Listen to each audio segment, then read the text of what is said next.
Kaya nga po napaka-sarap na magkaroon po tayo ng pagbubulay-bulay at ito po yung katotohanan. Sa isang tao po, hindi po siya mapupunta sa tunay na pag-iisip o yung pakiramdam o yung paging sarili niya kapag hindi siya dumaranas ng talagang kapaitan sa buhay.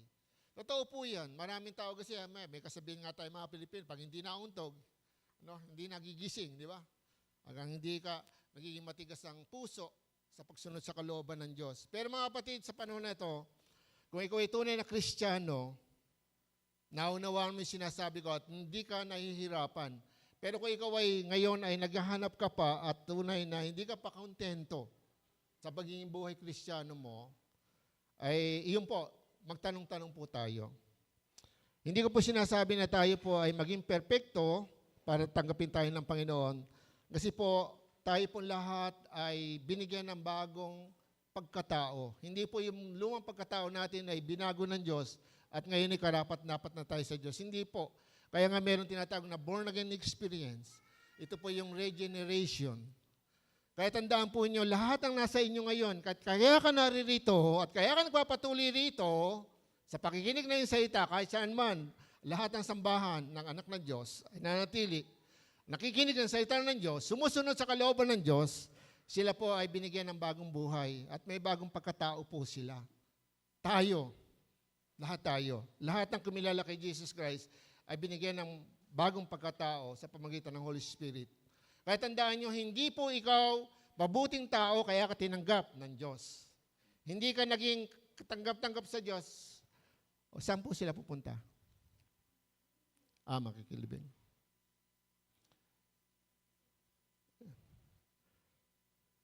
Kaya napakahalaga po na maintindihan po natin ngayon po ang panahon na tayo po ay, sabi nga, hindi po yung tayo po ay magdalamhati, kundi maging masaya po tayo. Sapagkat yung mabuhay ka po sa pagkakataong ito, isa po yung biyaya. Kaya tingnan po niyo yung katabi niyo, ayan po. Ayan po. Biyaya yan, nakikita-kita pa kayo, di ba? At biyaya yan, kung may lola ka pa, ako wala na akong lola eh. Diba? Tingnan nyo. Meron kayong nanay, tatay na inuwian. May bahay kayo, may kamag-anak kayo na inuwian. Magpasalamat kayo. Sabat lahat nga nililipas. Pero, hindi makakatulong bilang Kristiyano na kung tayo po ay nabubuhay, bilang Kristiyano, papakilala tayo Kristiyano, may bagong buhay, ay hindi natin kasundo ang ating mamahal sa buhay. Hello? Kaya yung part po ng pagiging born again ay yung pong pagiging bagong nilalang. Born again, kaya nga born again yung regeneration, yung generation, yung pinanganak na muli, pinanganak na tao. O, mga tao na pinanganak. Opo. Yung ayan po. Yung ay sa salitang Latin, ang ibig sabihin ay muli. So kaya yung muling ipanganak, muling ipanganak, o yung born again, ay pinagsama po yung salitang at saka yung regeneration. Kaya nga po yung pagiging born again, hindi po ito yung kinuhalan doon sa salitang regeneration. Sapagkat sinabi ng John chapter 3 verse 3, di ba? Sabi nga doon, except a man be born again, he cannot enter the kingdom of God. Kaya nga po, hindi ka mapunta sa langit kung hindi ka born again. Hindi yan religion. Kung hanggang ngayon po ay hindi pa natin maintindihan, hindi natin maipaliwanag, ay mga kapatid, mahirap po na tayo, kaya nga po marami po ang nagogoyo o marami po ang nabubulag, natutukso ng kaaway sa kawalan ng pananatili sa salita ng Diyos. Kasi pabago-bago, kasi nga merong hinahanap, kasi nga merong mga Kristiyano, sabi nga, binigyan ng bagong pagkatao, kaya lang yung lumang pagkatao, nariyan pa rin yung lumang katawan, nariyan pa rin binabalikan. Di ba? Kaya nga natandaan po niyo yung una kong naging sermon, sabi nga yung tayo, sa Ephesians chapter 2, verse 1, dati patay tayo dahil sa ating mga pagsuway at mga kasalanan. Pagdating sa dahil sa biyaya ng Diyos, sa pag-ibig ng Diyos, ay binuhay tayo. Dahil sa malaking pag-ibig, ay binuhay tayo muli ng Diyos, nakasama ni Kristo. Amen? Kaya nga mga kapatid, napakahalaga ngayon na maintindihan po natin ang ating pag-uusapan ngayon ay makikita natin. Opo. Sana ito'y maintindihan natin.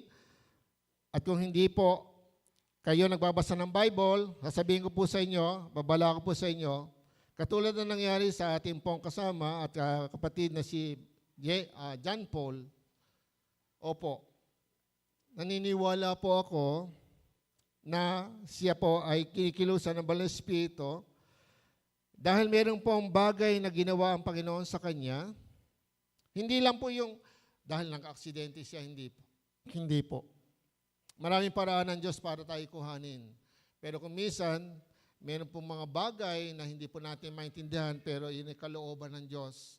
Tandaan po natin, natandaan po ba niyo yung balita ngayon, di ba yung tinamaan ng bata, yung naglalakad ng 3 bata, tinamaan ng platada, di ba?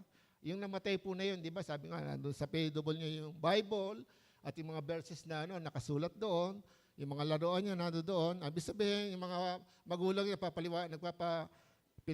nagpapasalamat kami sa Panginoon sapagkat binigyan kami ng pagkakataon makapagpaalam sa aming anak bago sa kinuhanin. Hindi ko po siya sabing sila ay born again, pero halata mo na sila po ay mananampalataya ng Panginoon. Amen? Amen? Yung bata po, tingnan nyo, yung bata, napakabata. Para kuhanan ng Panginoon, nabaksakan pa. Yun ang paraan ng Diyos. Na minsan, yung isang pong pastor po ng isang malaking church, dito po yan sa Malolos, sa Balite. Alam po ba niyo yung anak po niya, isang araw ng bagong taon, ayan po, yung anak po niya ay naitsahan po ng yung paputok. Doon po sa katawan, lumapit, doon po bumaksak, pumunta sa katawan ng bata yung paputok at namatay yung bata. Pero siya po ay nagpatuloy sa Panginoon at nga naging pastor po siya ng isang malaking church. Yung iba po, pag nagkaganon, di ba, nawawala na. Ba't nagkaganito? Bakit nagkaganon? Kasi po, meron ng bagong buhay. Naunawaan niya. Hindi po tayo yung emotional, naku, hindi ako pinagbigyan ng Panginoon, hindi na ako atin, hindi ako masaya, naku, hindi masaya yung konti lang kami, naku, hindi ako masaya. Naku, pangit ang kantahan ngayon, naku, hindi ako masaya. Ganun po yung namumuhay sa laman, hindi po sa espiritu. Hindi po dyan nakabatay, kaya nga po ako tuwa, pag naalala ko po yung sambahan, meron po isang sambahan doon po alam ko po ito sa isang tribo, yung pong kanilang church ay nasa itaas po ng bundok. Alam po ba niyo yung mga katutubo doon, sila po ay nakatapak, at Sabado pala ng gabi pumupunta na sa church kasi ayaw nilang malate. Nay. Bakit? Mahal nila si Lord. At pag kumakanta sila, yung merong kanta na di ba? Sabi niya, Majesty, Jesus is Majesty. Kinakanta nila yun eh. Siguro piniliwanag ng pastor yun kung ano ibig sabihin. Kasi mga tribo, sabi niya, Magic Tree. Pero kumakanta sila, gumaganyan. Magic Tree. Jesus is Magic Tree. Pero umiyak sila at tuwan-tuwa. Masaya-masaya ang kalooban. Alam po ba nyo, kasi po tumitingin ng Diyos sa tunay na laman ng puso, hindi lang yung lumalabas sa ating bibig. At minsan tayo nga po ay nagpa-practice na nga pagdating ng pananambahan, parang dito. Di ba? Pero pa sa labas, yeah! Di ba? Yes! Alam niyo, yan po yung kaibahan. Kaya pag-usapan po natin, the evidence of being born again or generation or regeneration. Ang katibayan ng pagiging ipinanganak na muli. Yan po. May katibayan. Kailangan pakita mo. Kasi yan po ang kailangan ngayon. Kasi maraming nalilito. Baka po ikaw ay nagiging katitisuran. Yan po, naku, masakit. Imbis na, saan ba ako pupunta? Naghahanap ako ng para sa Diyos, pero wala akong makita. Siyempre, yung mga baguhan, nakakatingin yan sa tao, hindi sa Diyos. Kailangan tayo unang nakakilala sa Diyos na makapakita ng halimbawa tungkol sa pagiging bagong nilalang upang sila ay pumunta rin sa Diyos natin at manatili sa Diyos natin. Iyon ay si Jesus Christ. Kaya napakahalaga po na maintindihan po natin na tayo po lahat ay kailangan. Kailangan po natin ay ma-born again. So basahin po natin ang ating Biblia sa 1 Juan and chapter 2.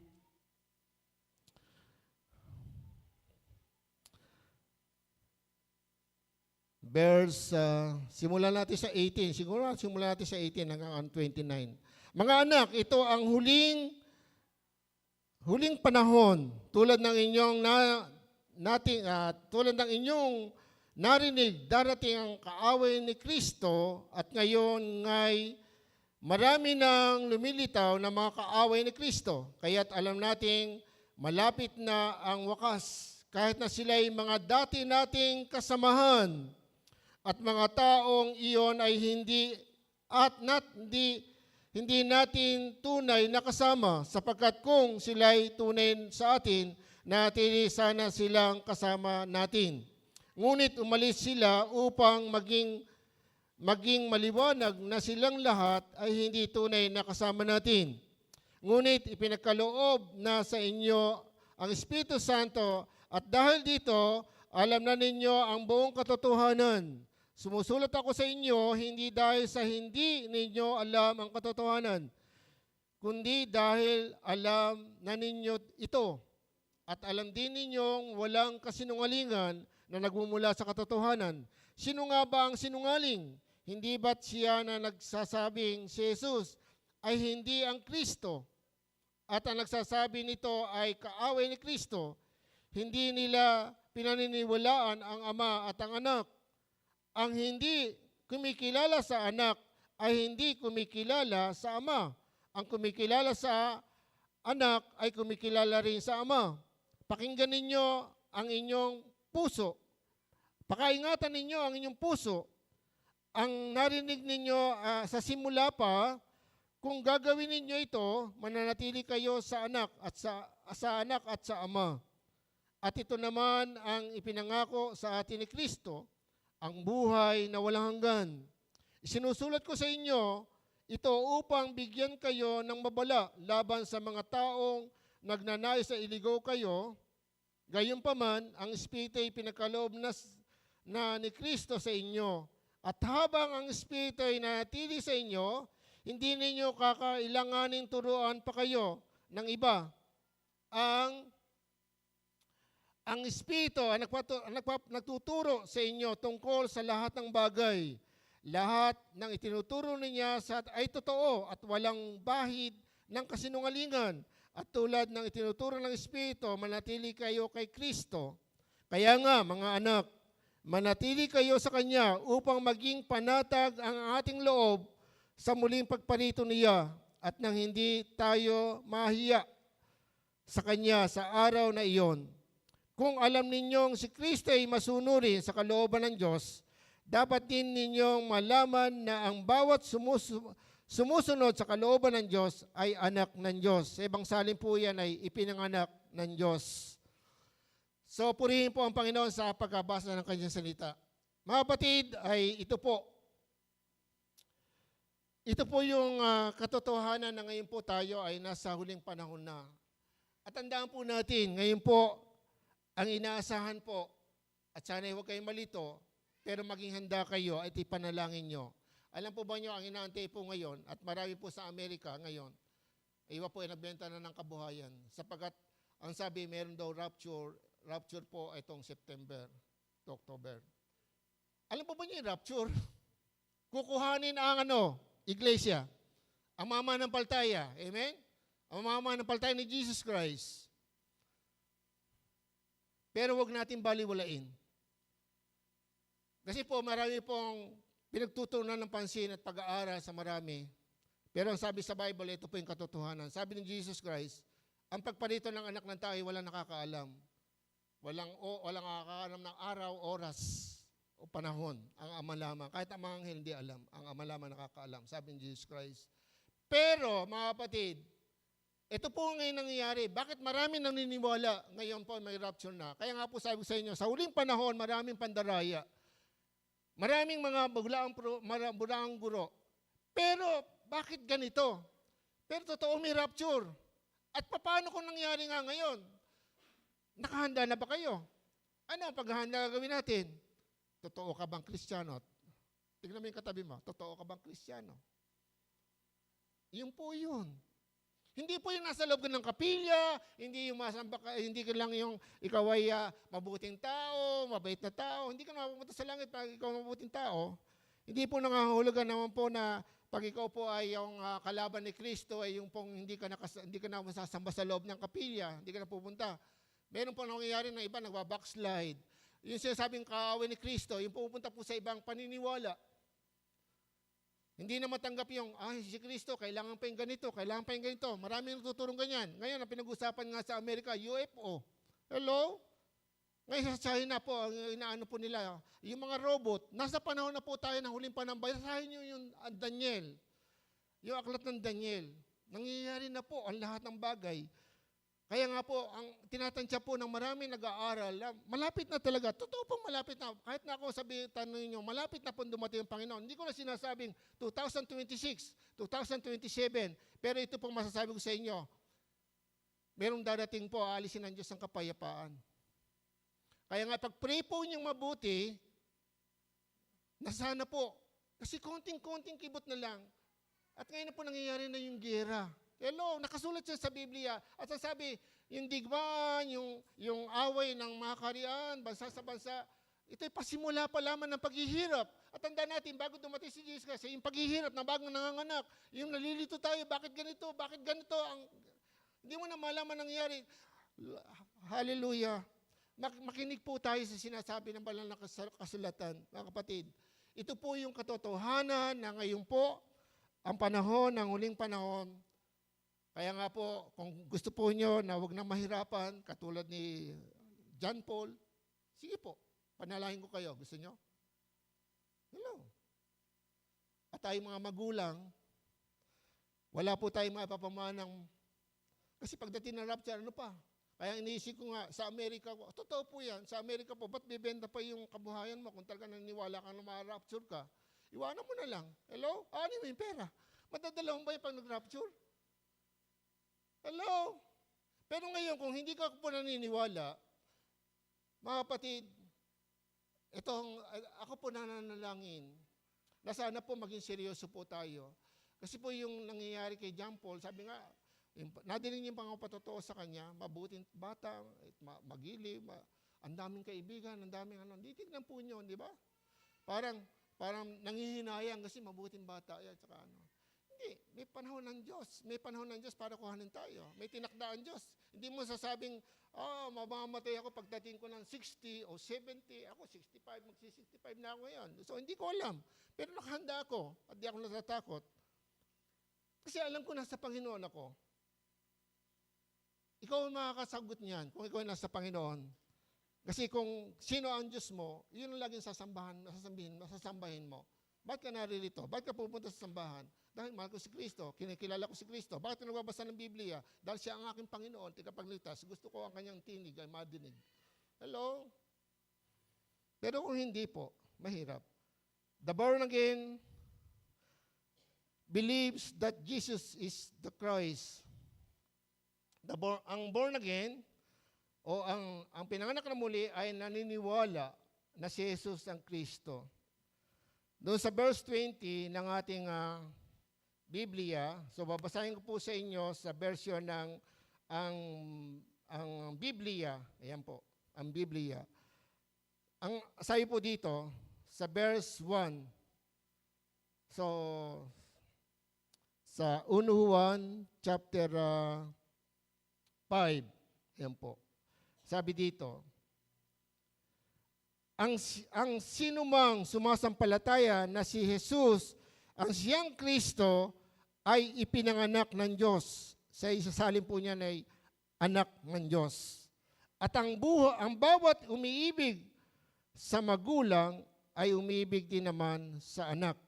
Ulitin ko po, ang sabi doon sa 1 Juan chapter 1, ang Biblia, ang sabi dito, ang Diyos, ang sinumang sumampalataya na si Jesus ay siyang Kristo, ay ipinanganak ng Diyos.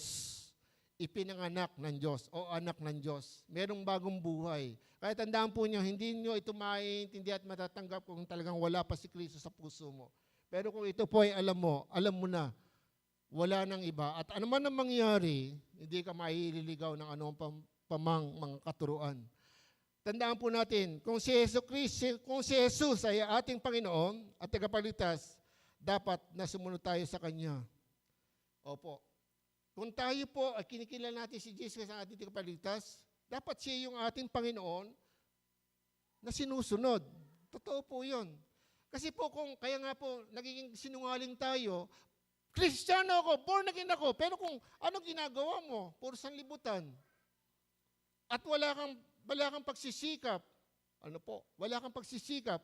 Kaya ako natutuwa po dahil sa nanay po ni John Paul, minsan nakakausap ko po yan, umiiyak yan dahil sa kanyang mga anak.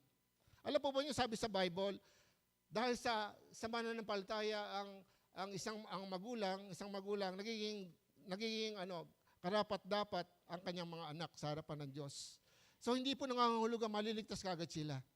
Hindi po, bibigyan sila ng pagkakataon ng Diyos na makakilala sa Panginoon. Kaya lang, paano kung dumating yung ganito?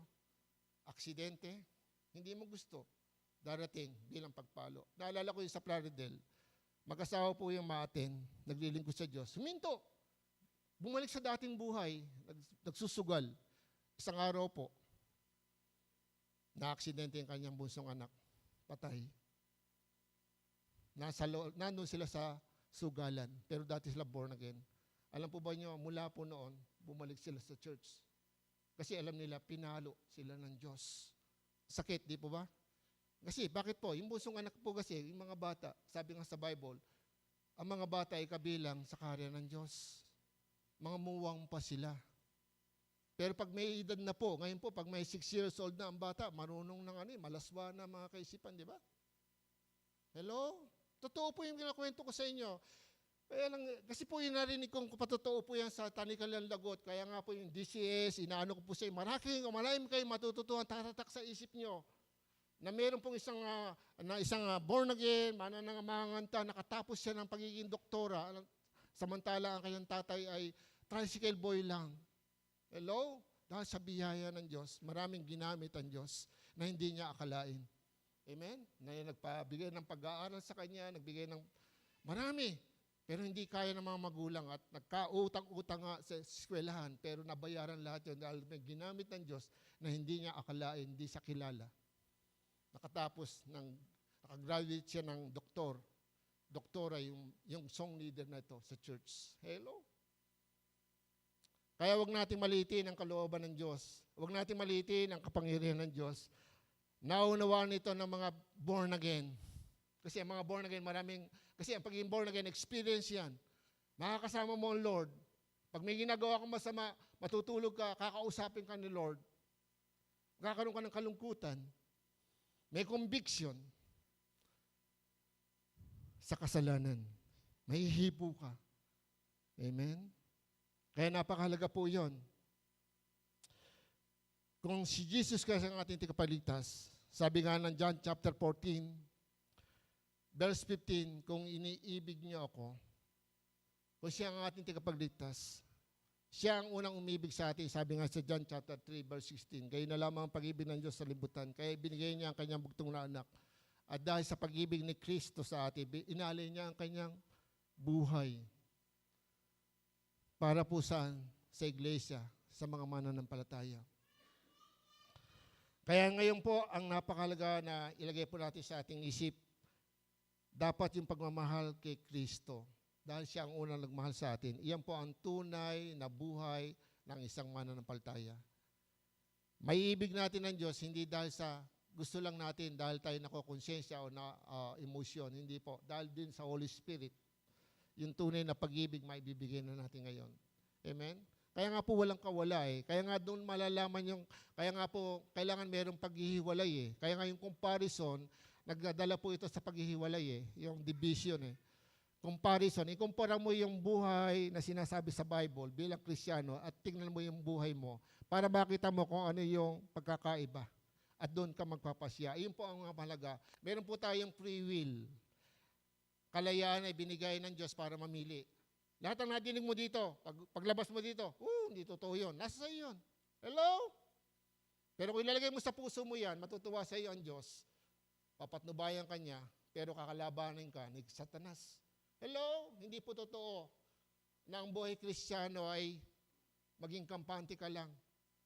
Hindi po. Kailangan may gagawin ka. Sa bawat araw, kailangan manalangin ka. Kailangan kumain ka ng salita ng Diyos dahil merong labanan. Araw-araw pagising mo, kailangan mo pera. Kailangan magtrabaho. Sa mga kabataan, kailangan kumain. Kailangan ng baon. Paano kung nagkasakit ang magulang mo? Paano ka makapag-aaral? Kaya nga ganyan nangyari. Kaya marami napupulang yung buhay. Kasi marami po ang bunga ng mga pangyayari sa buhay. Yung ibang mga kabataan nagtatrabaho, bata pa lang. Nagkaroon ako ng katauhan nung ako po nagtatrabaho, 16 years old. Bawal po yun sa kumpanya dahil malakas lang, ang tsuhin niya ay supervisor. So, wala po siyang record, binago lang po yung record niya. Pero ang trabaho po niya, naging tauhan ko po yun, tigalagay ko ng langis sa makina. Dahil ako po isang mekaniko. Pero alam po ba niya, yung bata na yun, tinuruan ko ng salita ng Diyos. At doon ko nalaman. Kaya kailangan niya magtrabaho, alam niyo kung bakit. Kasi ang tatay at nanay niya, lagi nag-aaway, lagi nasa sugalan sila. Kung minsan ginakapos ng pagkain, kaya kailangan siya magtrabaho para sa kanyang mga kapatid. Marami pong ganyan. Hello? Kaya kailangan po ng mga tao po makilala si Jesus Christ para maranasan nila yung bagong buhay, na maligaya, kahit walang pera, masaya. Bakit po? Kasi may gagamitin ng Diyos. Alam niyo sa Bible, mayroon pong propeta dyan, nagtago po siya, pero ang ginamit ng Diyos para kumain siya. Alam niyo kung sino? Uwak. Ibon. Nagdadala sa kanya ng pagkain. Hello? Kahit po yung hayop, kayang utusan ng Diyos yan. Naalala ko po yung isang pastor naging joke, natatawa nga ako Kasi yung pastor na to, namatay na to. Ito po yung nag-mentor sa akin. Actually, pastor ito ng Metodista. Sabi niya, kapatid na Ray, yan, alam mo, magpatuloy ka sa Panginoon. Kami, mahayom, kasama ko yung deacon nila. Hahayo kami, may pupunta kami isang kaluluwa doon sa gitna ng bukid. Ngayon, nung pumunta kami, malayo pa, mag-alas 12 na, nagugutom na ako. Sabi ko doon sa kasama ko, deacon, may dala ka bang pagkain? Sabi niya, pastor, may dala po akong kanin, pero walang ulam. Ganun ba? Sabi niya, huminto sila sa gitna ng bukid at ang ginawa po ng pastor, lumuhod po sila. Sabi niya, Deacon, liho tayo, manalangin tayo. Tapos nalangin siya. Sabi niya, Lord, nagugutom na po kami, pero may dala kaming kanin, pero wala po kaming ulam. Totoo po nangyari to. Tapos ngayon po, nung nakayuko sila, sa tapat nila, may bumaksak na bug. Tapos ang pag-iano nila, isang malaking bangus, pero putol ang ulo. Nakita na, tuminga lang gano'n, nakita na yung ibon. Siguro naputol nung tuka yung ulo doon na sa may ibon at yung katawan nandun sa. Kaya sabi, kapatid, merong ulo na tayo. Tapos punta sila sa isang minangon, ang tawag po minangon, ito po isang lugar na may mga puno sa gitna ng bukid at nag-ihaw sila doon, sila'y kumain. Nakakatuwa ba? Sabi niya, nakakatawa lang, pastor yan. Minsan ganun, binimaliit natin Hindi ba nyo naisip ngayon? Tingnan nyo, bakit ka naririto? Hindi mo magagawa ng laman kasi wala kang tiyaga. Dito kasi, din mo, sasabihan ka ni pastor, patatamaan ka pa. Pinatatamaan daw kung minsan ni pastor, di ba? Minsan kasi nasasaktan pag sinasabi mali, di ba? Ba't ka nanatili dito? Dahil kay Kristo yan, hindi sa iyan. Hindi sa akin yan, mga kapatid. Kaya nga, napakahalaga na kilalanin natin si Kristo. Mahalin natin si Kristo. Dahil si Kristo nasa ating puso sa pamamagitan ng Holy Spirit. Kaya nga, lead by the Holy Spirit. Ang born again ay nilid ng Holy Spirit. Pinapangunahan ng Espiritu Santo. So ito po yung evidence. The evidence of being born again or regeneration. Una, born again believes that Jesus is the Christ. At pangalawa, lead by the Holy Spirit. Pinangungunahan ng Banal na Espiritu. Kaya kung hindi ka pinangungunahan ng Banal na Espiritu, paano yung pastor? Hello? Minsan po, mayroong isang negosyante. Born again po siya. Nakadeal siya sa Amerika po ito. Nakadeal. Totoo po rin nangyari. Nakadeal po siya ng malaki ang kikitain niya doon sa kanyang na-deal, na negosyo. Ngayon, yung may ticket na siya, mag-apply siya, kasi alam niyo sa Amerika, kasi pag sinabing Amerika, United States yan, marami yan. sasakay ka ng eroplano pag pupunta ka sa isang state. Siya po ay merong ticket na at yung matotal, na-late po siya doon sa flight ng eroplano. Alam niyo, laki ng panghihinayang niya. Kasi yun ay pinag-pray niya, matagal, hiningi niya sa Panginoon, at umuwi siyang masama ang loob, bagamat, siyempre masama ang loob kasi nga, Lord, bakit ganun? Kasi nanghihina, kailangan niya eh. Ngayon po ang nangyari, kinabukasan, magising siya, biglang umalingaw ang mga balita sa cellphone, sa TV, buksan niya yung cellphone niya, buksan niya yung tapos binuksan niya yung TV, niya yung merong bumagsak na eroplano. At nung tignan niya yung number ng flight, yung pala yung eroplano sasakay niya. Hello? Nilead siya ng Holy Spirit na malate para hindi siya mamatay. Hello? Pero kung kukuhanin ka na, pwede ka i-lead ng Diyos. Hello? Kaya nga, tandaan niyo mga kapatid, hindi natin hawak ang ating buhay. Ang may hawak ng ating buhay ay ang Diyos. Kung born again ka, dapat may pagtitiwala ka sa Diyos. Alin? Buhay mo, pangarap mo, pagkatiwala mo sa Diyos. Pag-aasawa mo, paano buhay mo, paano lahat. Hindi naman maramot ang Diyos eh. Pero kung ikaw po ay hindi naglilingkod sa Diyos, totoo po, hindi ko sinasabing hindi ka maliligtas. Pero yung buhay mo, cycle, pag may pera, mawawala, problema, ganito, hindi ba niyo napapansin yan? Hello? Kung di po, nagiging manhid tayo dahil nga ayaw nating kumilala sa salita ng Diyos. Pero kung kinikilala niyo ang Diyos, si Kristo, maintindihan niyo eh, nangungusap ang Diyos sa atin eh. Kaya ako marami pong bagay na minsan humingi lagi ako ng tawad kasi alam ko, marami kong hiningi sa Panginoon eh. Hindi lang sa akin, para sa inyo, marami pa akong hiningi. Kaya gusto kong manatili sa Kanya. At totoo po, kung minsan nakaka-amaze, hindi ko inaasahan, minsan darating sa akin. Alam niyo, minsan may dumating nga sa akin, 50,000. Para sa akin lang to yun. Opo, para sa akin. Kasi pag sinabing pa church, bigay ko sa church. Ganon, hindi ko inaasahan. Hello? Mangyayari pa sa akin yan, pastor, hindi man ako pastor. Kahit hindi ka pastor. Eh nga yung sinasabi ko sa inyo, yung song leader lang, nakatapos ng doktore. Ang tunay na born again, nililid ng Holy Spirit. Pinapangunahan ng banal na Espiritu. Dahil kasama mo na siya eh.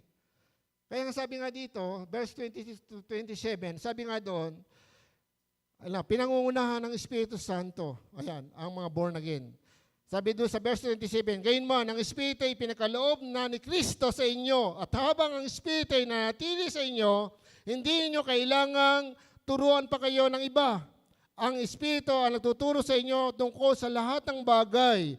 Lahat ng tinuturo niya ay totoo at walang bahid ng kasinungalingan. At tulad ng tinuturo ng Espiritu, manatili kayo kay Kristo. Hello? Kaya nga po napakahalaga po yun, mga kapatid. Maging gising po tayo. Nung tayo po ay tumanggap kay Jesus Christ, meron tayong Holy Spirit. At yun nga po yung tatak. At kaya ka naging anak ng Diyos. Dahil si Kristo nandito na sa pamagitan ng Holy Spirit. Kaya nga siya yung panganay natin. Siya yung panganay ng lahat ng mga mananampalataya. Dahil si Jesus Christ, ang unang binuhay na muli at tinanggap mo siya sa iyong puso. Nakuha po nyo. Kaya kung si Jesus Christ sa iyong puso, tayo po'y katulad ni Jesus Christ, anak ng Diyos. Ipinanganak tayo ng Diyos dahil kay Kristo. Kaya nga yung John chapter 1 verse 12, ang sino man tumanggap at nanampalataya sa Kanya kay Jesus Christ ay pinakalooban niya ng karapatan maging anak ng Diyos. Hello, tayo pa anak ng Diyos ngayon. Kaya mga kapatid, napakahalaga yung ating pong pag-uusap. Ngayon, nakikinig tayo ng salita ng Diyos at kung ito'y babaliwalayin mo sa iyan, hindi man mawawalan ng Diyos eh. Pero ang tanong, totoo ka bang Kristiyano? Kasi hanggang hindi mo pinamumuhay ang salita ng Diyos, hindi mapapatunayan. At yung evidence, hindi yan mapatunayan ng mga nakapaligid sa iyo. Paano mo siya maakay? Minsan nga, nadidinig ko eh. Sabi nga, may mga kabataan, anong gusto mo? Katangian ang gusto mo mga pangasawa? Ay, yung merong takot sa Diyos, maibig, magmagalang sa mga magulang, ayan tanong, ikaw ba may takot sa Diyos? Pero naghahanap tayo ng maganda. Tama, di ba? Minsan ganun nadidinig ko eh. Oo, kasi po may nagpapray sa akin nung ako po ay nasa Maynila pa eh. Brad, ipag-pray mo nga ako, isang leader to ng malaking church, kasama ko sa trabaho. Tinanong ko siya, ano ba ang kailangan mo? Sabi niya, Brad, isama nga ako sa prayer, pag-pray mo ako, kasi dalaga pa yun eh. Ano ba ang gusto mo sa lalaking mapangasawa? Gusto niya yung born again, may takot sa Diyos, mayroong lumigaw sa kanya. Kasamahan ko, nagbigay nga sa akin ng libro yan eh. Tiga Bisaya. Kasama ko sa trabaho, ang bait niya. Tapos kaya lang hindi siya masyadong mataas at maitim. Pero matangos ang ilong at may kagandang lalaki rin. Kaya lang alam niyo, ang ginawa nung pinag-pray ko, kaya lang bandang huli, sabi ko, hindi ko na siya hindi ko na sinabing bahala ka na, kundi pinag-pray ko rin siya. Kaya lang, hindi na doon. Kasi alam niyo kung bakit. Ang ginusto niya, yung kasamaan din namin sa trabaho na manginginom, laging lasing, nangingigarilyo, at hindi born again. Kasi pogi. Hello? Kaya hindi ko alam kung nakapag-asawa yun.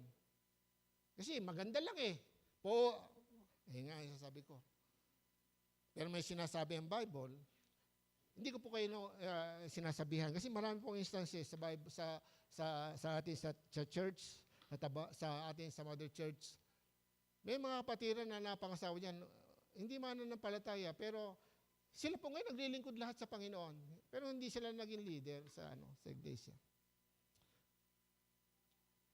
Pero nung sila po ay makakilala, pati yung kanyang napangasawa, lahat sila naging naglilingkod, naging leader pa nga sa church, lahat sila. Pero nagsimula sila na yun ay, kasi po, naakay. At meron naman sa amin, ayun, napangasawa, hindi mananampalataya, nawala na sa pananampalataya, balik na sa religion ng kanyang napangasawa. Ano nangyari? Hindi ko po masasabi, kasi yun nga po nakakatakot. Yung umalis, kasama natin umalis pa. Yung pag-alis sa Panginoon, yung pong pagtatakwil, iba na ang Diyos mo. Paglinggo, ang Diyos mo ay trabaho, laro, ano pa? Pamilya, ano pa? Pero pag tayo may pangangailangan, kaya nga masarap pag-usapan, sabi ko nga po, ulitin ko, maganda pong pumunta sa ospital. Alam niyo, pag pumunta ako sa ospital, kahit anong reliyon, pag-pray mo nga po ako. Pag-pray mo nga po ako. Hello? Dahil lahat ng tao naniniwalang, kahit anong reliyon ka, basta ilapit mo ako sa Diyos. Hello? Totoo po yan. Kasi nagmi-ministry tayo sa ospital. At yun yung karanasan ko, kahit na anong reliyon niya. Opo, pero bago tayo mag-pray, pinakikilala natin si Jesus Christ. Siya po yung namatay sa krus, inilibing 3 araw, nabuhay na muli. At yun po yung ating paniniwala. Kaya kung lead by the Holy Spirit, o pinangunahan, ang evidence po ng pagiging born again ay led by the Holy Spirit. Pinangungunahan ng Espiritu Santo. Pero kung nandiyan na po ang Holy Spirit, pero kung pwede po mangyari yan, mapighati ang Holy Spirit, nandiyan po yung Ephesians chapter 4 verse 30. Napipighati. Hindi po yung napipighati lang dahil pumunta ka sa ibang church. Pag ikaw ay pumunta sa ibang church, yung ibang pananampalataya, pagtatakwil po yun. Yung talaga tinalikuran mo na, yung minahal mo na, hindi na ako atin dahil may trabaho na ako yun. Kasi meron akong binabible study, nakatanggap siya ng 1.2 million kasi nag-retire siya sa trabaho. Alam po niya, mula noon, pinatigil na yung Bible study. Alam niyo, 1 year pa lang, walang nangyari sa buhay. Alam niyo yung naging trabaho? Tiga-ano po ng basura sa city. Yung nangunguha ng basura. Bakit po tinakwil po ang Panginoon? Hindi ko po alam. Kasi hindi man kami ang tinanggahan niya eh. Bible study lang po dala namin eh. Salita ng Diyos. Kaya mga kapatid, maging maingat po tayo.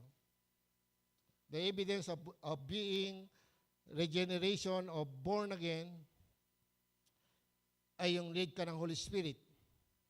At kung lead ka ng Holy Spirit, sabi nga ng 1 Juan chapter 2, chapter 2, verse 8 to 10. Ang sabi po dito, basahin ko na lang po sa inyo. Sabi po dito ay 8 to 10. O chapter 2, 8 to 10. Ang sabi po ay ganito. 8 to 10. Ayan po.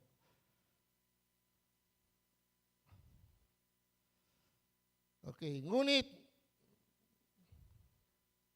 maitutuloy na isang bagong utos ang inuutos ko sa inyo, sapagkat napapawi na ang kadiliman at lumiliwanag na ang tunay na ilaw.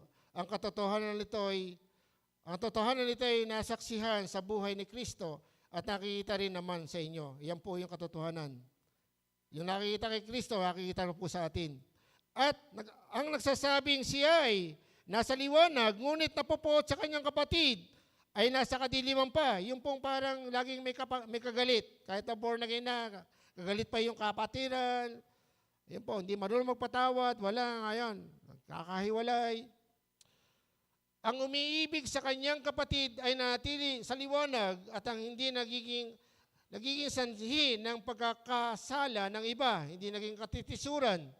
Ngunit ang napopoot sa kanyang kapatid ay nasa kadiliman pa, lumalakad siya sa kadiliman at hindi nga niya nalalaman ang kanyang patutunguhan sapagkat binulag siya ng kadiliman.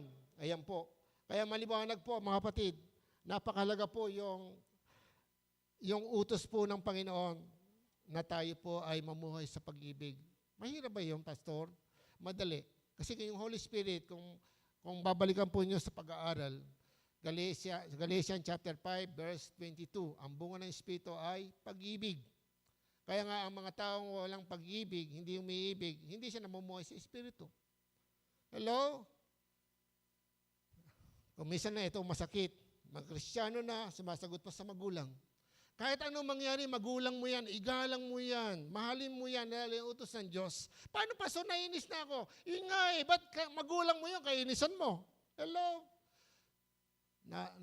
Naalala ko yung sinasabi ng biyanan ko kay Sister Elme. Sabi niya, pag kami nagkukuntahan, sabi niya, alam mo, biling ng nanay ko sa akin, huwag na huwag kong sasagutin ang aking biyanan. Yung yung nanay ko, tsaka siya medyo, pero nakita ko kay Sister Elme, sinunod niya yung sinabi ng Panginoon, ng kanyang ina. At ngayon naintindihan namin na iyon ay, kaya kami pinagpapala. Hindi man lubos-lubos. Pero alam ko, pagpapala po yan, nabuhay pa kami at narito kami sa Panginoon. Isa po iyang malaking pagpapala. Kasi kung hindi po, sa dami naging problema namin, wala na kami dito. At marami kami naging problema, hindi na kami tatagal dito. Amen? Pero narito po kami, pinanatili kami ng Diyos at maraming biyaya may sa amin ng Diyos. At ginagamit pa rin kami ng Diyos, pinagkakatiwalayan pa kami ng Diyos. Biyaya po yun Hindi po yung pera lang, hindi po yung kotse, hindi po yung madali po yun Hello? Pero sabi nga ng kawikaan, sabi nga ng aklat, sa mga ngaral, sabi nga, pag ikaw ay lumipad ng napakataas, paglakpak mo, sandali lang yan. Hello? Tandaan po natin, wala tayong may pagmamalaki. Kaya nga, the evidence of being born again, lead ka ng Holy Spirit. Kahit anong mangyari, yumaman ka, lead ka ng Holy Spirit. Kaya nga yung patotoo ng isang may-ari ng airline, nakalimutan ko yung airline na yon. Nung ni-interview po sa DCAS, alam po mo niya, ang daming tumatawag. Tumatawag po yung mga janitor, nung kanilang mga manggagawa nila doon sa airline. Sabi niya, totoo pong mga tao yan. Alam niyo kung bakit? May-ari sila ng airlines, pero yung mga tauhan nila, parang mga kapatid lang nila. Kung ituring. Hello? Hindi nagmamalaki. Hoy, manager ako ngayon. Hoy, pagtipla mo akong kape.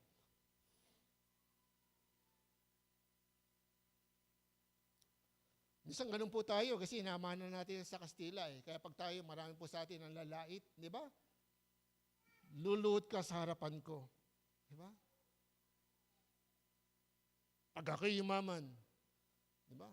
Ganyan po namanan natin yan kultura ng mga Kastila. Pag tayo ay yumaman, ang lalait, oy, kayong mga hampas lupa, gano'n, di ba? Merong gano'n di ba? Totoo po yan kasi yan ang sa kasaysayan po ng Pilipinas. Kaya titingnan po natin sa atin po merong ganyan. Buti na lang, ayun po, dumating marami nang nabago kasi nga, bantad na ngayon ang salita ng Diyos. At marami ng tao ngayon sa Pilipinas ang maka-Diyos at sumusunod sa kalooban ng Diyos. Pero, kailangan paalalahanan pa rin kasi marami na nakakalimot. Tulad po ngayon, sino po sa inyo nagpapatuloy na nililid ng Holy Spirit? Hello? Sino sa inyo nagbabasa ng Bible? Sino na nanalangin?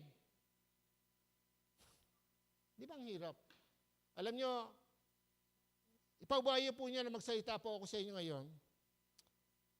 Kasi pagdating ng panahon, hindi niyo makita, maalala niyo yung sinasabi ko, okay lang, kalimutan niyo ako. Pero tandaan niyo, ang sinasabi ko sa inyo, babalik at babalikan kayo niya dahil yan ang salita ng Diyos. Amen? Ang Kristiyano ay namumuhay sa salita ng Diyos.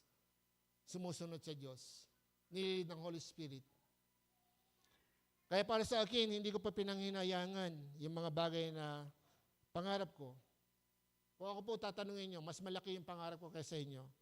Kasi po, may karapatan na ako noon at may pagkakataon na ako noon. Yumaman. Kasi may experience na ako ngayon. Alam niyo nung araw, mahirap pala ng araw eh. Sa matutal, mga kasamahan ko, mga kabatch ko, mayayaman sila. Pero purihin ng Panginoon, bakit po? Yung iba namatay na eh. Hindi naman nadala nila yung kanilang naipundar eh. Yung nabilang lupa, napagawang malaking bahay, yung sasakyan nila na nakabili sila ng magandang sasakyan, motor, di man nila nabili. Kaya praise the Lord, di ba? Mapalad pa rin ako, kahit wala akong ganon. Amen? May Panginoon naman ako. Kaya kung ikaw ay pinapatubayan ng Espiritu, magkakaroon ka ng kapayapaan. Pag-ibig, kapayapaan, kagalakan. Pag-ipigil sa sarili ay yung pong pagtsatsaga, kabaitan, kabutihan, kahinahunan. Ayan po, makikita po sa atin yan. Kasi flow of Holy Spirit. Pero hanggang ngayon, hindi po makita sa atin, hindi ka malid ng Holy Spirit, nalilid ka ng laman. Kaya sinabi ng Galatians chapter 5, verse 16, huwag niyang pagbigyan ng pita ng laman, lumakad kayo sa Espiritu. Sapagkat ang pita ng laman ay laban sa ginanasa ng Espiritu. At ang nasa ng Espiritu ay laban sa pita ng laman. Kaya nga po, magulo po ang buhay ng Kristiyano. Kaya mayroong Kristiyano pong ganito. Hindi po si Kristo ang kanilang Panginoon at tagapagligtas. Bakit po? Atin ako ngayon? Sa isang hindi ako atin. Atin ako? Hindi ako atin sa susunod. Ganito. Ang hari ng sarili niya, hindi si Kristo. Hindi si Kristo. At madali pong ipagpalit si Kristo sa lahat ng bagay. Minsan sa pera, sa trabaho. Masakit man mga kapatid, pero dapat marinig po natin. Kung totoo po, kasi po isipin po nyo, bakit ang pananambamba, inabot po tayo ng kalahating araw dito. Hello? Hello? Pero binigay sa atin ng mula Lunes hanggang 6 na araw, hanggang Sabado para magtrabaho. Diba? Pero pagdating ng Linggo, kinukuha ba niya na maghapon tayo sa church? Maliban na lang po kung kayo may ginagawa sa church. Pero ako willing maghapon sa church, pwede. Minsan mahayo pa nga kami. Pero yung iba nga, nagmamadali pa nga sa pag-uwi. Di ba? Sinusumbatan ba tayo ng Diyos? Hindi. Pero tawan-tawa ang Diyos, nandito ka eh. Hello? Ganyan ang Diyos. Ngayon, pagka tayo nangangailangan, at tayo kinukulangan natin ang pagsamba natin sa Diyos, hindi tayo totoo. Tapos sabi natin, hindi yata totoo yung sinasabi ng pastor. Bakit hindi ko naranasan yung sinasabi ng pastor na yon? Tuturo ng Diyos ng pastor na yon. Paano kasi? Marami akong kinakausap. May mga problema. Sabi ko, nagbabasa ka ba ng Bible? Hindi nga, pastor eh. Kahit ano gawin mo, kahit mag-iiyak ka dyan, hindi natin mapipilit ang Diyos, pero hindi ka papabayaan ng Diyos, hindi ka papatayin ng Diyos. Pero magising po tayo sa katotohanan, simple lang po. At sa dami, ikumpara po niyo yung buhay, maging wisdom po natin yung buhay ng iba. Ang dami po, kasi for 39 years, magpo-40 years na ako sa Panginoon, ang dami kong nakita nagtagumpay, naglingkod sa Diyos, nagtagumpay. At may nakita ako naglingkod sa Diyos, hindi nagtagumpay. Bakit po? Naglilingkod siya sa Diyos, hindi nababago ang pag-ugali. Hanggang ngayon, pa nakikita kami, malungkot ang buhay niya, hindi siya pinagpala. Pero yung mga naglilingkod hanggang ngayon, matanda na hindi na sila nagsasunglid, hindi sila nakakatugtog, hindi na sila nakakahayo ngayon, pero makita mo yung buhay nila. Yung mga anak niya ngayon, ganito, nakatapos na, ang ganda ng mga buhay. Hello? Yung pong ibig sabihin, mga kapatid, huwag tayong maghanap kagad ngayon ng mga pagpapala. Wala pa naman tayong paglilingkod sa Diyos. At kung may pinagpapala man, huwag ka mainggit. Matuwa tayo. Amen? Ako tuwang-tuwa. Gusto ko pong lahat kayo magkaroon ng kotse, magkaroon ng sariling bahay. Pangarap ko po yan sa inyo. Totoo po. Kasi naranasan namin si Jeremy for 3 years, nangungupahan kami. Pag kami kikilos doon sa loob, aalisin mo yung kainan, ganun-ganun ka. Masigip ang daanan namin. Lumulubog yung, natutulog kami, paggising namin, nakalutang po yung aming banig sa tubig. Naranasan po namin yon. Kaya wag po nyo intindihin na sabihin nyo, pastor, kasi meron ka ng sariling bahay ngayon, kasi meron kayong ano. Hindi po. Pinaranas sa akin ng Diyos ang maraming bagay. Yung walang pera, walang kung minsan magkakape, walang asukal. Hello? Minsan nga papauwi ako galing sa gawain ng Panginoon, wala akong pamasahe, hindi ako makauwi. Minsan nga, dyan na po ako sa kanto ng San Pablo, ayan po, wala pa po yung stoplight, madilim pa dyan at mayroong mga squatter pa dyan.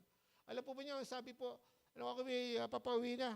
Hindi ko lang mag-aalas 10 na noon, balak po sa kapatid, manghihiram ako ng pamasahe, papauwi. Mura pa lang po pamasahe noon. Piso lang yata noon. Nahihiya naman ako. Kasi gabi na kasi hiwalay na kami. Sa bulsa ko, wala na pala akong pera, hindi ako makakauwi.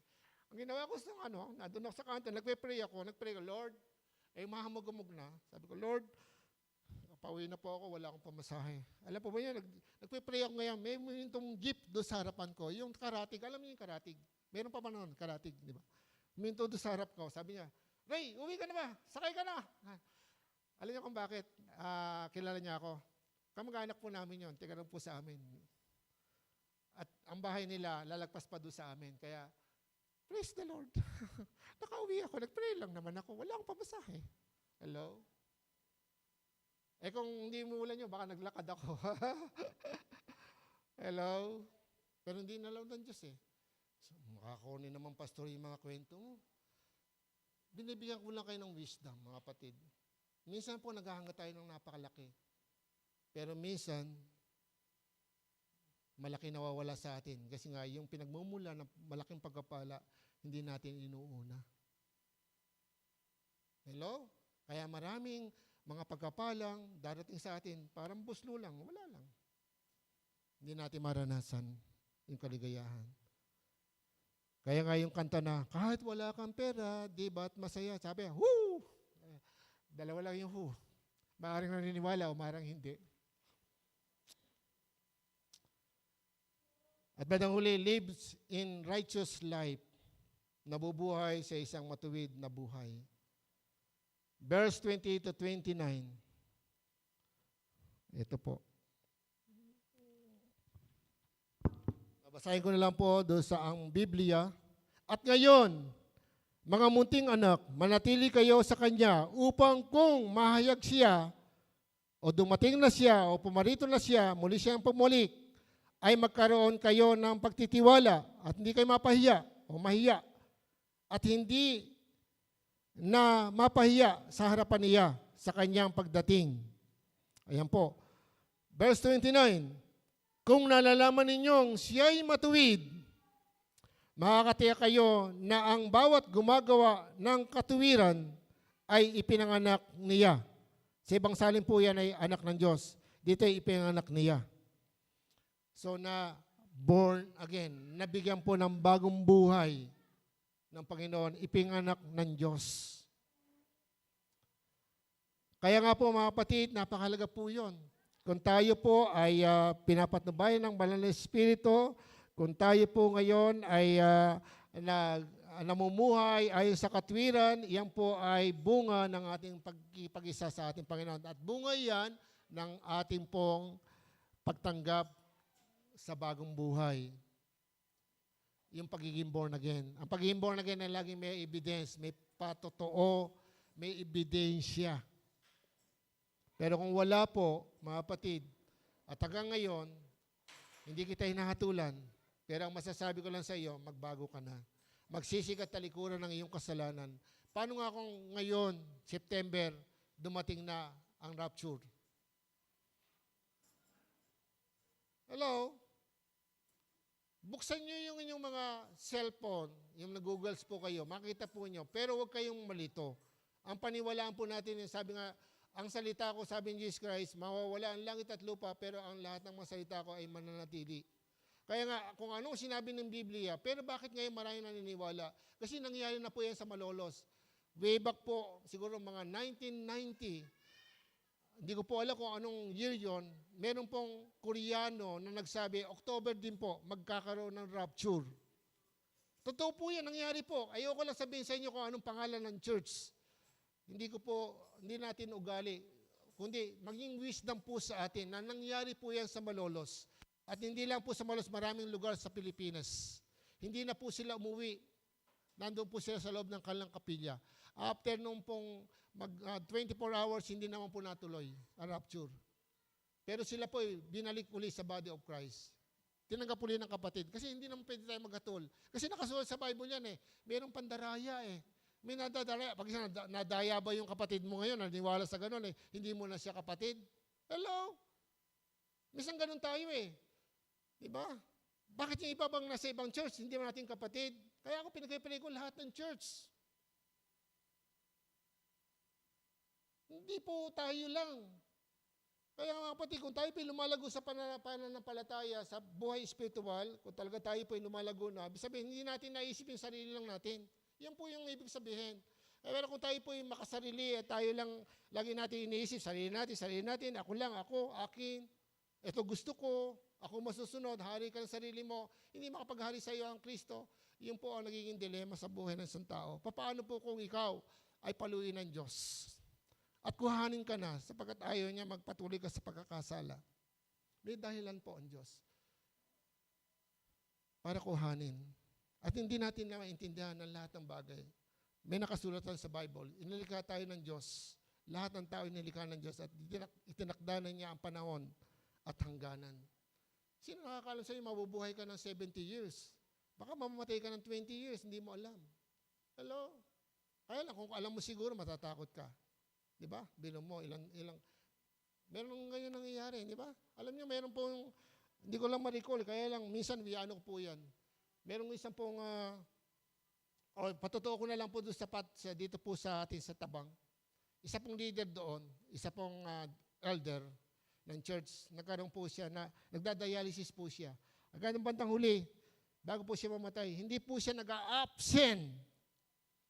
Every Sunday, kahit naka-wheelchair siya, at kahit nahihilo siya, nagdadialysis siya for minsan 3 days a week. Nung huling umatay siya, naka-wheelchair, namatay na po siya pagkaraan umuwi. Tanong niyo sa Tabang, kilala po yun. Hindi ko nasasabihin pangalan. Kailan lang po, itong taon na to. Pero yung pamilya nila, lahat naglilingkod sa Panginoon, mga anak niya, asawa niya. Kaya mga kapatid, huwag tayong maging kampante, lalo na po yung mga mahal natin sa buhay. Totoo po ang salita ng Diyos, may rapture. Paano kung maiwanan ng ating mga mahal sa buhay, ang ating anak, ang ating asawa, ang ating lolo o lola? Natutuwa ba tayo? Sa huling panahon, tataka ng 666, hindi ka pwedeng bumili nang wala kang tatak, pero pag may tatak ka na, punta ka na sa impyerno, wala ka ng pag-asa. At ngayon na nga, ini-introduce na nga. Di ba? Mawawala na yung digital na tayo sa ngayon, di ba? Kayo lalo yung mga kabataan ngayon, di ba? Pinipindot na lang ngayon, di ba? Yung iba nga, ini-scan doon sa mata, di ba? Di ba? Merong mga, nga ngayon, di ba? Yung sa pintuan, yung mga lock, di ba? Ginaganyan lang yung kamay, di ba? Merong ganun, di ba? Wala nang imposible ngayon, di ba? Robot nga ngayon di ba? Tao nga ngayon, robot pwede na magbuntis Gagamitin ng robot hindi ka na pwede opo. Ni-introduce na po ngayon. Tingnan nyo, nasa huling-huling panahon na po tayo. Kaya nga po, huwag na po tayo magatubili. Checkin po natin sarili. Ito ipababala lamang sa atin ng Panginoon bilang pag-ibig niya sa atin. Hindi po tayo sinusumbatan ng Diyos. Pero kailangan kailangan po namin na tigapagturo, na magsabi po ng katotohanan. At kami rin po isinasabihan dito ng Diyos. Tandaan nyo, hindi po tayo magkakaiba. Kung hahatulan kayo ng Diyos, hahatulan din ako. At mabigat pa yung hatol sa akin. Kaya ako umiiyak kung minsan sa mga marating sa akin mga problema. Pastor, pag-pray mo nga ako, tapos pagtatanong ko, nagbabasa ka ng Bible? Hindi nga po. Minsan nga po, hindi ako nakakabasa, hindi ako na ganito. Yun lang po naman hinihingi ng Diyos eh. May kasabihin nga, pag na-neglect mo yung basic, you are in sick. Meron ka sakit. Spiritual. Imagine niyo kung hindi ka nagbabasa ng Bible, sabi na ng Biblia, hindi lamang sa tinapay nabubuhay ang tao, kundi sa bawat salita na namumutawi sa bibig ng Diyos. Kung ikay kumakain ng kanin at ulam, ano nangyayari sa araw-araw na buhay mo? Lumalakas ka, nakakagawa ka ng gusto mo, di ba? Kaya hindi sa buhay spiritual. Pag hindi ka nagbabasa ng salita ng Diyos, pagdating ng mga problema, ayan. Di ba? Ang tendency mo nalang mag-pray. Yun lang alam mo, mag-pray. Pero hindi mo alam kung ano sinasabi sa Bible. May sinabi sa Bible, mag-alala kayo kung kayo dumadanas ng pagsubok. Hello? Bino mo, may pagsubok, magagala ka pa. May sabi, ang utos pala ng Diyos, mag-alala ka pag may pagsubok ka. Hello? Hindi mo alam yon. Kaya ang tendency mo, Lord, bakit ganito, Lord? Patawarin mo ako, Lord. Tulungan mo ako, Lord. Isipin po nyo, kasi ako po concerned po, kaya nga nakausap ko pong pastor doon sa Lamayan. Bata pa siya, 38. Sabi ko, malaki pa magagawa mo. Tulungan mo mga kabataan. Hello? Kinuha ko yung pangalan niya. Pag-pray ko siya ngayon. Kahit siya yung mapunta doon sa Pampanga o kung saan siya nag-ministro. Alam niyo kung bakit? Ang daming kabataan po ngayon. Marami po pala siya ng kabataan. Hello? Young professional. Marami po. Pero marami po hindi pa nakakilala sa Panginoon. Pero marami nakakilala sa Panginoon, hindi magamit ng Panginoon. Yun ang masakit. Hello? Kaya po ako, ang concern ko po sa mga makabataan. Pero hindi ko na magawa kasi nga, yung gap, yung age gap, pero hindi ako titigil kung may magagawa ako. Hello? Kahit kabataan, sinasabihan ko. May lumapit nga sa akin, kabataan, sobrang lulong. Kalipat-lipat ng church. Dahil sabi ko sa kanya, tumutok ka sa Panginoon. Mahirap gumawa ng hindi pinakagawa ng Diyos. Amen? May Holy Spirit tayo, mga kapatid. Ikaw nakakalam kung anong gusto ng Diyos. Ikukumi ka ng Diyos. Sa paglilingkod sa Diyos, wag mo ipilit ang sarili mo sa isang bagay na hindi ka tinatawag doon. Hello? Ako po, tumutugtog ako. Pinag-aralan ko yung gitara for 2 years. Hindi ako, natuto ako kung ano yung mga tipa, kung ano yung mga family chord. Alam ko yan. Pero yung kamay ko hindi tumusunod. Hello? Nag-aaral ako ng organ for 2 years din po. Hindi ko matutuhan ng organ. Buti na lang lahat ng anak ko marunong ngayon. Parang sinabi niya, anak, hindi siya iyan. Mangaral ka na lang. Hello? Kaya hindi ko pinipilit ang sarili ko dito. Pero yung mga kumamanta ako, naging backup singer ako. Hello? Kaya kumakanta ako. At hindi ako nahiya kahit sa labas. Kasi yung iba, pag nasa labas, parang hirap na hirap magkante, parang nakakaya yung boses. Pero dito, ang ganda ng boses. Pagdating sa labas, hirap na hirap. Di ba? Minsan, kumpara po natin. Kasi po, minsan, merong mga bagay na kalakasan. Sa akin po, hindi ko sinasabing wala na akong hiya. Kasi para sa akin, si Kristo ang buhay ko. Ano pa yung kahiya ko? Siguro pagdating nyo ng edad ko, baka dumating kayo doon sa hindi na kayo mahiya. Hello? Kaya mga kapatid, napakahalaga po yun. Na kung tayo po ay nasa Panginoon, yung evidence niya, na tayo po ay namumuhay sa isang righteous, matuwid na pamumuhay, tayo po ay na kay Kristo. Kaya nga sabi ng Espiritu, mamanatili tayo kay Kristo. Ayan. Hindi nagpapatuloy sa pagkakasala ang mga ipinanganak ng Diyos.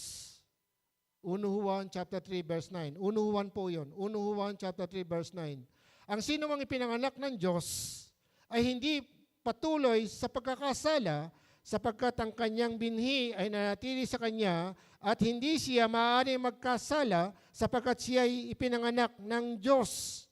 Ang salin po dyan ay mga anak ng Diyos. Tayo mga anak ng Diyos. At ang mga tinatanggap ng anak ng Diyos ay hindi nagpapatuloy sa pagkakasala sapagkat sila may binhi. Yung binhi na yung Holy Spirit, yung binhi yung bagong buhay, yun yung regeneration. Kaya nga mga kapatid, Kung ikaw ay tunay na born again, meron mangyayari sa buhay mo. Meron. Pero kung wala, puro ang buhay mo dumarating sa pagpalo. Pero kung hindi ka pinapalo, baka hindi ka tunay na anak. Hello? Hallelujah. Kaya napakahalaga po mga kapatid, dapat yung patotoo, yung ebidensya makita po sa atin. At kung isipin na ikaw po ay nasusunod, ikaw na nga po yung tunay na gumagawa sa sarili mo, kung ano gusto mo, yun ang isusod mo, talagang ikaw ay born again. Hindi po yan. Ang tunay na born again ay sumusunod sa Holy Spirit at nasa Kanya ang Holy Spirit. Madalas ko sinasabi, ayoko na, bababa na ako, ayoko na maging pastor. Dumating sa akin yan. Ayoko na, hindi na ako atin. Pero, nangusap sa akin ng Holy Spirit. Tumayo po tayong lahat, mga kapatid. Ito yung panahon, katulad ng nasaksihan po natin ngayon, ngayon ng oras ito, dadali na sa sahantungan ng isang kabataan po natin. Na minsan, kasama po niya naglalaro dito sa huddle. Hello? Kung talaga ikaw ay tunay na anak ng Diyos at pinanganak ng Diyos, hindi sinasabi ko na kayo po ay lagi nasa loob ng kapilya. Kundi iyan po ang buhay natin. Kasi ang utos ng Biblia, huwag niyong kakalimutan, kakaligtaan na pagdalo sa mga pagtitipon, tulad ng ginagawa ng ilan, lalo na ngayong malapit na dumating ang Panginoon. Hebrews chapter 10, verse 25. Kaya ang isang tunay na Kristiyano, hindi po talaga nagpapabaya sa gawain ng Panginoon. Maliban na lang yung mga valid reason, nasa ospital, nagkasakit. Pero yung mga reason lang, may lakad, may ganito. Hindi ko kayo nahatulan, pero mga kapatid, sa harapan ng Diyos, masakit yan. Dahil ang hinihingi ng Diyos sa atin ay tunay na pagsamba sa Espiritu at sa katotohanan. Kaya lang, dahil ang Diyos ay pag-ibig at ito ang panahon ng pagkakataon natin para maligtas. Hindi pa niya ginagawa yung puot, pero pagdating ng rapture, dito po, kung gusto niyo maiwanan po kayo, panalangin niyo, maiwanan po kayo, para makita niyo kung ano sinasabi, totoo po sinasabi sa Bible. Nakakatakot. At ngayon naman po, mga kapatid, alam ko may pangarap kayo. Alam ko po na gusto natin maging masaya, maabot ang pangarap. Alam niyo, sabi nga sa Bible, Jeremiah 21:11, 29:11, sabi nga, ako lamang ang nakakaalam ng plano ko, ng mga plano ko para sa inyo. Mga planong sa ikabubuti nyo, hindi para kayo saktan, kundi bigyan kayo ng malaking pag-asa sa hinaharap. Kung may plano ka sa buhay mo, hindi mo alam, yung Diyos na lumikha sa iyo, may plano sa iyo ang Diyos. Makakakaroon ng katuparan lang yon kung yung evidence of being born again nakita sa iyo. Hindi magaganap sa iyo ang pagbabago at mga pangako ng Diyos kung hindi ka nabigyan ng bagong buhay sa pamagitan ng Holy Spirit. Kaya kung hindi ka totoo at hindi mo tinanggap si Jesus ngayon, but why not? Tanggapin mo. Walang huli sa Panginoon. Bagkus ito ang pagkakataon. At kung ikay matagal na at tinatakwil mo na ang Panginoon sa paanong paraan, ikaw na nasusunod, hindi na ang Panginoon sa buhay mo. Tinatakwil mo na siya. Nagsisimula ka na. Totoo po. Ikaw na nasusunod sa buhay mo. Hindi ako magpapatawad. Galit ako. Iyan ay gawa ng laman. Ito ang gusto ng demonyo. Pero ang gusto ng Diyos, sumunod ka sa akin, sabi ng Ama, sabi ng Panginoon. Sapat kayo pinanganak ko, binigyan ko kayo ng bagong buhay. Hindi kayo ang gumawa ng bagong buhay na yan sa inyo. Kaya lang, mga kapatid, kaya ganun po, nagkakaiba-iba tayo. Yung free will, yung pagpili kung anong gusto natin, hindi po yan inaalis sa atin ng Diyos. Ang kapangyarihan niya alisin sa atin ngayon, yung lubos-lubos sa pagkapala. Hindi ko sasabihin hindi ka pagkapalain, dahil hindi niya itinatakwil lang sa Kanya. Pero siguraduhin nyo na kayo ay sa Kanya. Anak kayo ng Diyos. Ipinanganak kayo ng Diyos. Dahil kay Kristo. Hindi dahil sa gusto mo lang. Maten. At dapat nagpapatuloy ka, yun ang ebidensya. Yun ang lead of Holy Spirit. Yun ang righteousness. Yun ang pag-ibig ng Diyos. Na kinikilala mo na siya ang tagapagligtas ng iyong buhay. Kung gayon po, ang gawin ko ikaw po ay talaga nagsusuko ng buhay mo sa Panginoon, itaas mo ang kamay mo. Itaas mo ang kamay mo ngayon. Sige po, tanda ng iyong pagkilala kay Jesus Christ. Kung hindi, okay lang. Malaya ka. Sige po. At least nakaharap tayo sa Diyos ngayon. May gagawin ng Diyos sa inyo ngayon, mga kapatid. Tayo po ay manalangin. Amang banal, maraming salamat po. Maraming salamat, O Diyos, sa mga kapatid na narito, O Diyos. Tulad ng aming narinig, Panginoon. Lord, yung ebidensya ng pagiging born again, o yung regeneration, yung ipinanganak na muli, ay dapat nakikita sa amin. Sapagkat ito po ang katotohanan na ikaw ay nanatili sa amin ang iyong presensya. Pero kung kami ang nasusunod, O Diyos, Lord, hindi mo ito kinagusto. Kundi ang nais mo, tulad na ituturo mo ngayon sa amin, sundin ka namin, mahalin ka namin, unahin ka namin. Sapat ito ang ebidensya, Panginoon, na kami tunay na natili sa iyo.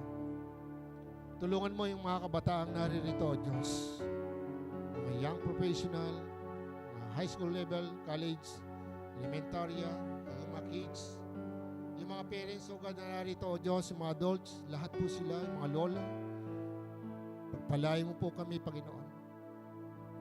Ama, tulungan mo po ang bawat isa, O Diyos, na maintindihan po natin na ikaw ay Diyos sa buhay, Panginoon.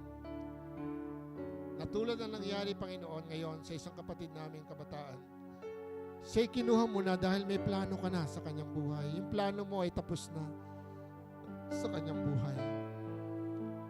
Pero may tinuturo ka sa mga naiwanan. At dalayan ko po, Ama, anuman po yung mga bagay na naranasan namin sa aming buhay, pagkakamaliman man ito, o pagtatagumpay, maging wisdom, karunungan ng bawat isa upang patuloy na paglakad ng bawat isa sa mundong ito habang hinihintay namin ang pagparito mo. Hindi po kami mapahiya, Panginoon. Hindi mo kami itakwil, O Diyos, dahil hindi ka namin tinatakwil, Panginoon. Kaya lang, O Diyos, kami po ay mahina. Patawarin mo po kami sa aming mga kasalanan, mga pagkukulang, yung simpleng sinabi mo, na magbasa kami ng iyong salita. Manalangin kami lagi sapagkat ito ang lakas. Dito dadaloy ang lakas ay bibigay mo sa amin. Dahil ang mga salita may buhay at makapangyarihan, ito ay mabisa. Kailangan namin ito, Diyos. At ito ang panglaban namin sa mga kasinungalingan, sa mga palasong nagliliyab ni Satanas, mga pandaraya, sapagkat ang katotohanan ay nasa iyo, O Diyos. At ito ay binigay mo na sa amin sa pamagitan ng banal na Espiritu. Kaya, Ama, sa iyong kamay, dalahin ko pa, pagpalayo mo po ang bawat sa amin. Mga kabataan narito, mga parents, O God, maging wala ngayon, O Diyos, dahil sa may mga problema. Sama po silang naroon, O Diyos. At sa lahat ng mga kapatid na magditiwang, magdadaos ng pananambahan hanggang mamayang gabi, bawat isa sa amin, Luzon, Visayas, Mindanao, pagpalain mo po kami, Panginoon. Mangusa ka po sa amin. As a church na ito, O Diyos, Lord, maranasan ang bawat isa na ikaw ay Diyos sa buhay, Panginoon, na hindi nagpapabaya sa iyong pangako. Sabi mo, hindi mo kami iiwan, ipabayaan man. Lord, ipadamo mo sa kanila ang iyong pag-ibig. At sa mga bahay na kanilang inuwian, O Diyos, Lord, extend mo. Padatingin mo sa buhay nila, O Diyos, ang iyong pagpapala. Mabuksan ang bawat tahanan, Panginoon. Yung mga may kagipitan, kinakapos, may mga problema, lahat ay malulutas dahil sa iyo. Dahil sa presensya mo, O Diyos. Dahil ang pangako mo isang buhay na ganap at kasisiya. O Diyos, maraming salamat po. Ang langit ito ay aming inaangkin at pinagpapasalamat. Lord, salamat po. Purihin ka, O Diyos. Purihin ay dakilang pangalan. Sa pangalan po ng aming Panginoong Jesus. Amen and amen. God bless you.